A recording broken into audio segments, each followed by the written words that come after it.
Buenas tardes. Buenas tardes. El día de hoy tengo una entrevista a la docente Olga Patricia Caballero, psicóloga de la Universidad Manuela Beltrán. Se desempeña como docente de primaria en la institución educativa mayor de Mosquera y es maestrante del programa Maestría en Recursos Digitales aplicados a la educación. Nuestro tema, vamos a tener una agenda para el día de hoy que consta de tema, objetivos, presentación del entrevistado, preguntas y cierre. Nuestro tema, la evolución en la educación. El objetivo de esta entrevista es identificar las diferencias en la educación pasada con la actual. Y las preguntas que le voy a realizar a mi entrevistada son: ¿qué diferencias hay entre la educación del siglo XXI y la educación del pasado? Bien, Docente Olga. los retos para formar a las nuevas generaciones se encaminan en mantener una buena comunicación, ya que los estudiantes de este siglo no se conforman con lo que el docente imparte en sus prácticas. Por el contrario, la tecnología les permite indagar mucho más de lo que el docente les entrega en el aula y ahondar en los temas de su interés. Y de este modo, pues ellos manifiestan en las clases interrogantes o pensamientos contrarios que ellos se cuestionan, como esa crítica respecto al tema. Ya no se limitan a buscar un texto como de pronto le tocaba a uno de ir a la biblioteca y buscar el texto físico, sino que ellos no lo tenían en necesidad de memorizarlo, algo que de pronto la Internet ha alcanzado en este aspecto. ¿Qué actores intervienen en la educación del presente siglo? Sin duda alguna es la familia, el primer actor que educa en el núcleo primario del ser humano, pero ella se apoya en el núcleo social. Este núcleo social está conformado por el gobierno, quien tiene el deber de garantizar todos los elementos físicos y humanos para esa formación académica. Físicos, pues manteniendo unas instalaciones buenas para los estudiantes, y humanos, manteniendo unos docentes capacitados en su quehacer académico y pedagógico. Pero es el estudiante, sin duda alguna, quien es el actor principal de este proceso, ya que depende de él y de su dedicación el aprender para cambiar su mundo y su proyecto de vida. Para el presente siglo, ¿cómo debe ser la activación de saberes? Entonces, en este momento tendremos que pensar en desarrollar actividades que se relacionen con el contexto y la cultura del estudiante, de modo que él aprenda a desempeñarse en sociedad para cumplir igualmente su proyecto y para tener un objetivo claro en su vida. El proceso de enseñanza-aprendizaje, ¿cómo debe ser? Siempre se debe contar que sea dinámico, ¿no? Un cuestionamiento entre profesor y estudiante y que sea innovador, pues es posible que la Internet le ofrezca mucha información, pero es esta persona, el estudiante, el que hace su proceso mental y mira qué información de esta que tiene en Internet le es útil para desarrollar determinado proyecto. El proceso de enseñanza-aprendizaje, ¿cómo debe ser? Ese proceso, como es dinámico, entonces busca que la evaluación también sea integral y formativo. Entonces, no solo qué conceptos aprendió, sino que esos conceptos le sirvan a él y le fortalezcan. Porque hay muchas cosas que de pronto al estudiante se le dificultan, pero si logra identificar cuáles son esas dificultades, sus fortalezas lo van a poder eliminar y puedan poder ser más competentes. La evaluación, ¿cómo debe ser?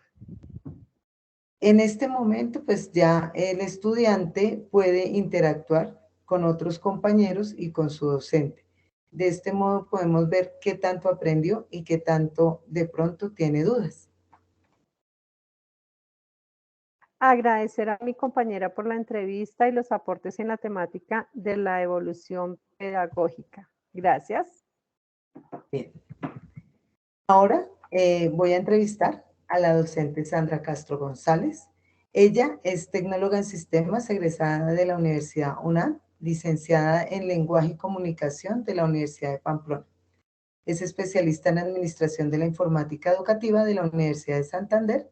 Actualmente cursa la maestría en recursos digitales aplicados en la educación de la Universidad de Cartagena y laboralmente se desempeña como instructora del SENA en el Centro de Biotecnología Agropecuaria, ubicado en el departamento de Cundinamarca, en el municipio de Mosquera, desde hace 11 años.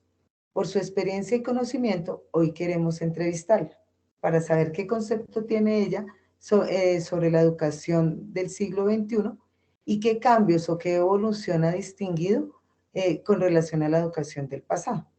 Buenas noches, licenciada Sandra. Voy a iniciar la Buenas noches. entrevista con la primera pregunta. ¿Qué diferencia hay para usted en la educación del siglo XXI con la educación del pasado?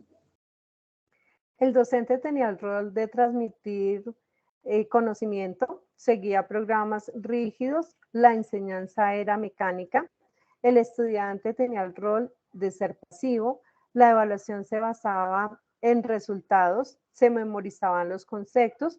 Ahora el docente es más guía que transmisor. El estudiante es el protagonista de su propio aprendizaje. Tiene un rol activo, tiene un pensamiento crítico. El aprendizaje es significativo y con influencia de las teorías del cognitivismo existe el trabajo colaborativo y la educación virtual.